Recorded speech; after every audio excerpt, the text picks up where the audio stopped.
Nós estamos num dos espaços mais antigos dos jardins do Museu de Lisboa, Palácio Pimenta.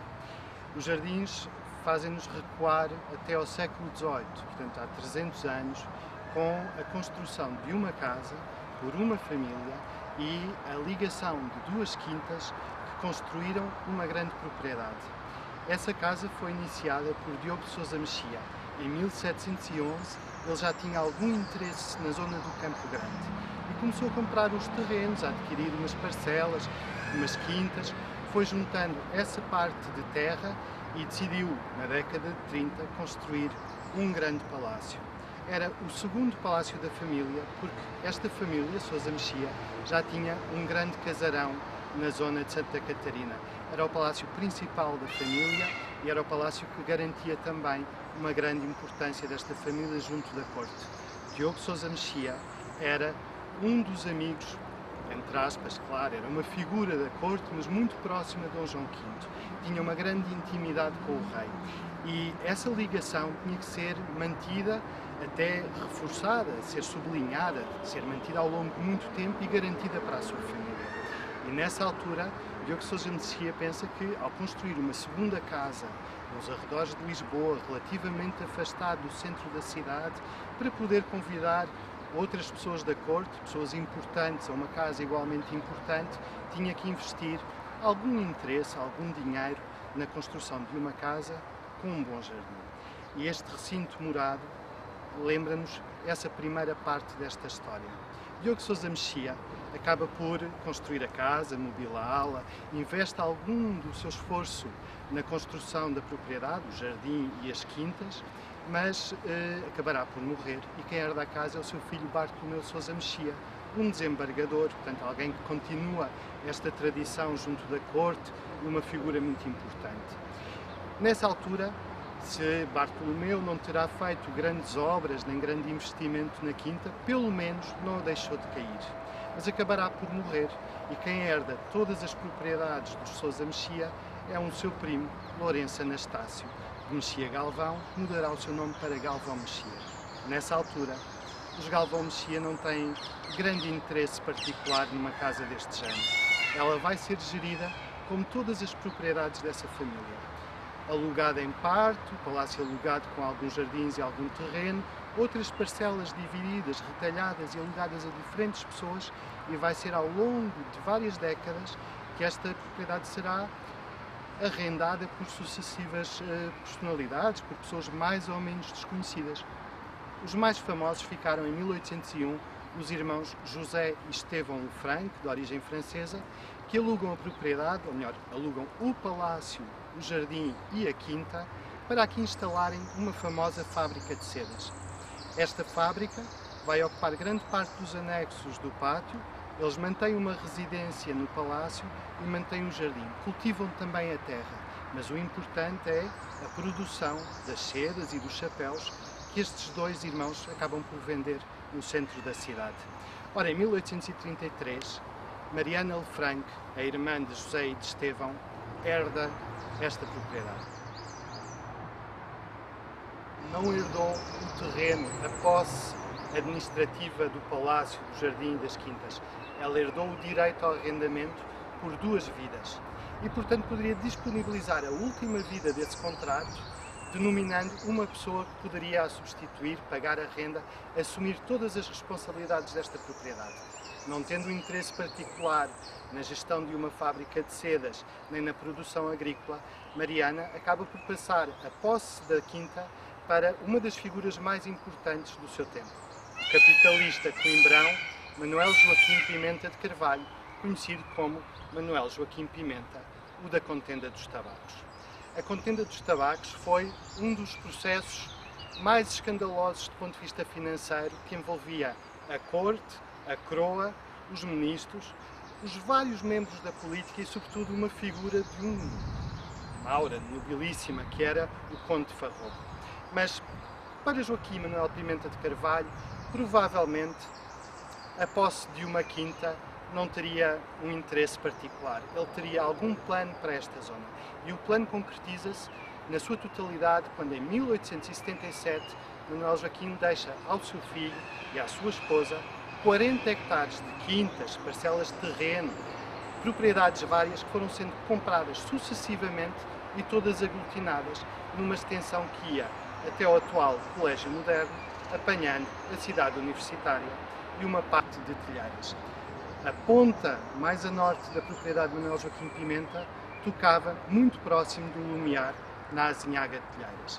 E essas grandes quintas, que vão manter o nome de Quinta do Pimenta e que vão dar o nome Palácio Pimenta a esta casa, vão perdurar à morte de Manuel Joaquim, à morte de seu filho Manuel Pimenta e também à venda em asta pública em 1902, quando esta propriedade não tem um herdeiro único, tem todos os primos e sobrinhos dos Pimenta a disputarem a sua posse. Em 1902, a venda em asta pública não encontra um único interessado numa propriedade tão grande, nos tais 40 hectares da Quinta do Pimenta. E as propriedades vão ser divididas, retalhadas e apresentadas por 2 vezes a seguir em asta pública, em leilão. Serão os credores de Manuel Joaquim Pimenta que irão adquirir todas as propriedades e especular do ponto de vista urbanístico.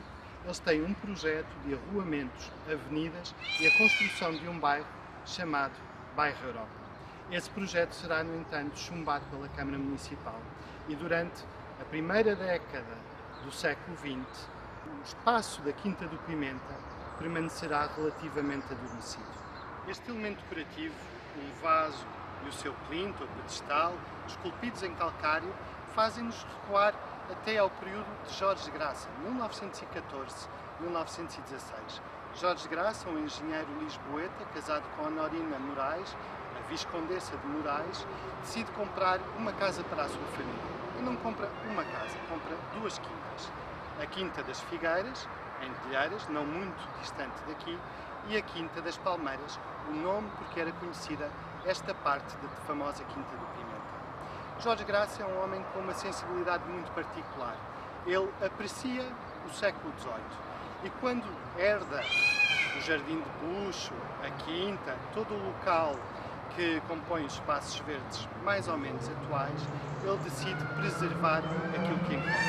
Ele não está muito interessado em fazer uma réplica com rigor daquilo que seria um jardim do século XVIII.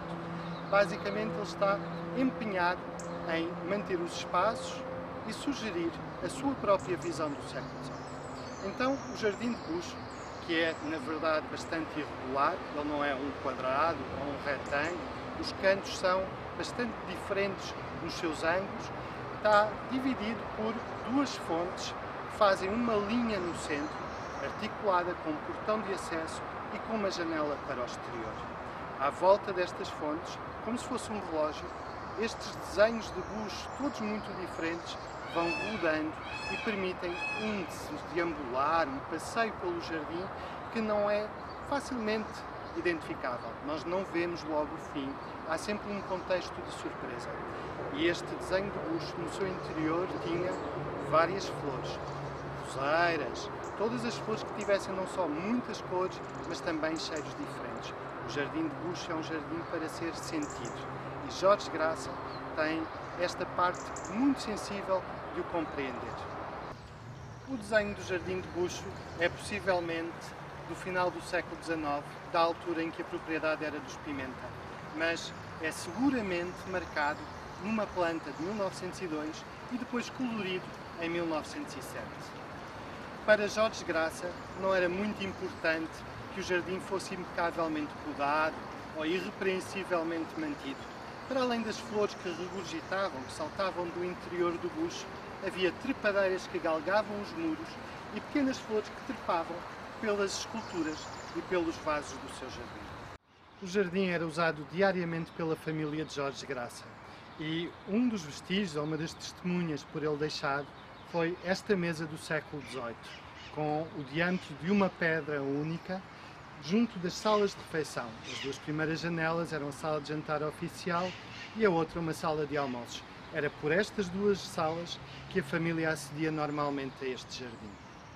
A família de Jorge Graça habitou a casa até 1962, ano em que a Câmara Municipal de Lisboa a comprou para instalar o Museu da Cidade. A maior alteração no Jardim de Buxo após a instalação do Museu da Cidade neste palácio, ocorreu em 2010 com o projeto de Joana Vasconcelos e Catarina Portas.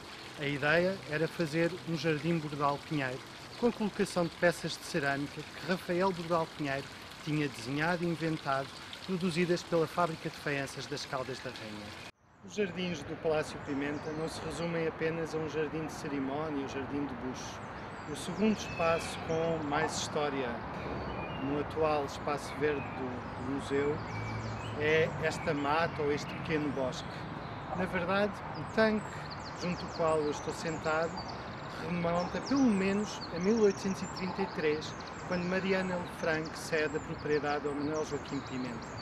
E nessa altura haveria um bosque de árvores de espinho ou um pequeno pomar. Sabemos que em 1907 as árvores estão plantadas de forma muito regular e em 1914, quando Jorge Graça compra a propriedade, decide aumentá-la para o seu lado sul. Um dos limites da mata ou bosque é aumentado com uma pequena rua e parcelas de uma quinta. Jorge Graça decide dessa forma tornar toda a propriedade um grande retângulo, ordená-la, mas em particular neste bosque ele decide tornar o espaço muito aleatório. As árvores são plantadas de forma irregular, o lago, que não tinha nenhuma das esculturas que nós encontramos agora, encenava e emoldurava-se por um grande pano verde de árvores de várias dimensões, de várias espécies, numa perspectiva não só pitoresca, mas também romântica.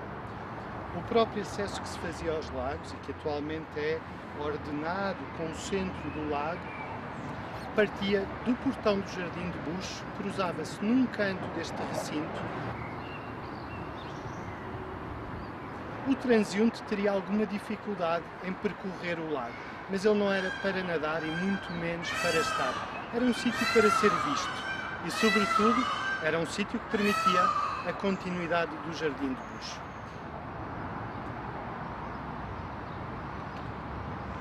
Raul Lino, em 1963, é convidado para fazer um projeto de adaptação dos espaços verdes e também do museu, ou melhor, do palácio, ao Museu da Cidade. E ele é particularmente sensível a esta ideia de um abandono que não é desleixo, é antes uma certa melancolia dos jardins característicos dos arredores de Lisboa. Numa primeira fase, em 1963 e 64, aquilo que ele escreve em documentos é que se tem que preservar ao máximo esta liberdade, este ligeiro desconsolo da própria natureza. Nada é muito regrado, mas alguma coisa terá mudado na filosofia de Raul Lino. Em 1967-68, ele já defende que tem que se cortar, reconstruir, de certa forma limitar os próprios eixos, e os acessos ao bosque e à mata perdem esse caráter de cenografia do próprio Jardim de Bucho e tornam-se um espaço muito distinto. Foi em 1982, com um projeto de um desenhador que trabalhava nesta casa, Carlos Ribeiro, que se colocam estas esculturas. São duas nereides, dois tritões que provêm do antigo passeio público, portanto um jardim que se localizava em metade daquilo que é hoje a Avenida da Liberdade, foi transformado na Avenida da Liberdade e, portanto, foi demolido e desconstruído em 1879. Nessa altura, as esculturas integraram o espólio ou o acervo da Câmara Municipal de Lisboa. Tendo o lago, elas foram recolocadas a partir de uma peça central, que é um obelisco criado por Carlos Ribeiro, assente naquilo que era a base do chafariz do Loreto. Um chafariz que existia entre a igreja do Loreto e da Encarnação, no atual Largo do Chiado.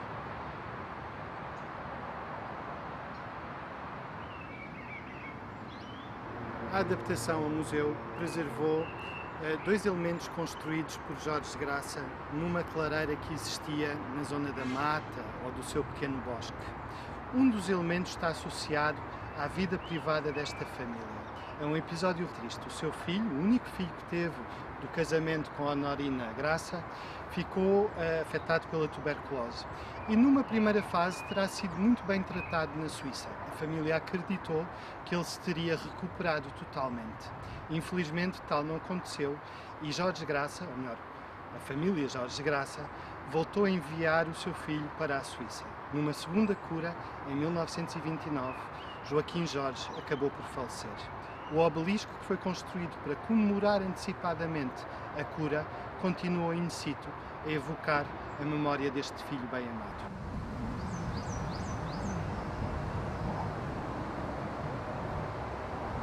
No entanto, o obelisco não foi aqui colocado isoladamente. A clareira foi adaptada com um segundo elemento e relacionam-se os dois como se fosse um diálogo. Esse segundo elemento é um campo de jogo, o jogo da bola. Não temos a certeza se ele terá sido efetivamente utilizado como tal, mas a existência prova pelo menos um interesse na prática ou uma sugestão destes campos de jogos que existiam nas quintas de recreio do século XVIII. À volta destes dois elementos, um circuito de caminhos.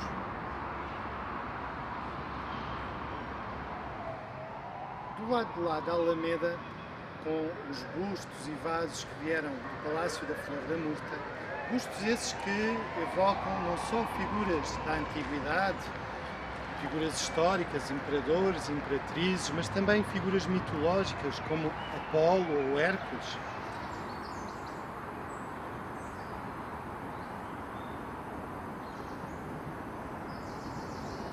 Existia um grande terreno de semeadura. Era um campo de cultivo bastante mais profundo. Em 1959, a Câmara Municipal de Lisboa expropriou uma parte considerável deste terreno para a construção da segunda circular. Acabou por sacrificar um aqueduto, um tanque e um poço que existiam nesse local. Esse aqueduto, tanque e poço eram fundamentais para regar este terreno. Raulino, quando aqui chegou em 1963, pensou o que se poderia fazer num espaço que afinal não tinha nada de extraordinariamente construído, a não ser um campo de ténis, e o tal tanque tinha desaparecido. E aquilo que ele considerou mais sensato era manter o terreno efetivamente sem nada. Em 1980-82, o museu considerou construir uma grande alameda neste local, em que integraria peças como aquelas esculturas que se encontram junto ao muro. Várias peças escultóricas ou elementos arquitetónicos que vieram de edifícios que foram demolidos. Atualmente estão apenas instalados neste espaço dois elementos. Um é a célebre escultura dedicada a Essa de Queiroz, criada em 1903 pelo escultor Teixeira Lopes. Esteve, desde sempre, integrada no Largo do Barão de Quintela ao Chiado. Mas o vandalismo recorrente da figura feminina, nomeadamente os seus frequentemente partidos braços, obrigaram à instalação da escultura aqui no museu, desde 2003, e à colocação de uma réplica em bronze no Largo de Lisboa. O outro elemento é um pouco mais antigo, é uma ideia de Raulino. Quando pensou a fazer esta adaptação dos jardins, achou que seria importante que existisse uma estufa antiga, do século XIX ao princípio do século XX, para nela instalar uma coleção de orquídeas. Essa estufa encontra-se no lado oposto do relvado. A estufa foi proposta diretamente pela proprietária de então, a dona de uma quinta na Ameixoeira, a Quinta de Santa Clara. Provavelmente por ser das relações de Raulino, a proprietária escreveu diretamente ao Presidente da Câmara, dizendo que sabia que a Câmara procurava uma estufa para a colocação de orquídeas e, nesse sentido, tinha uma que estava até bastante arruinada. Ela, na verdade, não tinha nenhum vidro inteiro. Os vidros tinham quebrado em 1946, mas a história da estufa remonta ainda ao início do século. Ela foi comprada e instalada originalmente no Palácio dos Marqueses de Praia e Monforte, no Largo do Rato. Esse palácio, que hoje é a sede do Partido Socialista, tinha um recanto junto à Mãe d'Água das Amoreiras. E nesse recanto, com uma forma muito específica, foi colocada esta estufa, que não é retangular, e se adaptava perfeitamente às formas do espaço. A Dona Aida comprou diretamente ao segundo Marquês, instalou-a em Santa Clara e começou as negociações por 4 a 5 anos com a Câmara. A Câmara não achava muito interessante o preço que ela sugeria, nomeadamente quando comparava com os elevados custos de restauro e manutenção. No entanto, com o esforço de Raulino, a estufa foi efetivamente adquirida e em 1971 foi colocada neste canto do relvado. Das orquídeas que foram compradas ou não ao Senhor de Coimbra, nada se sabe, mas a estufa permaneceu.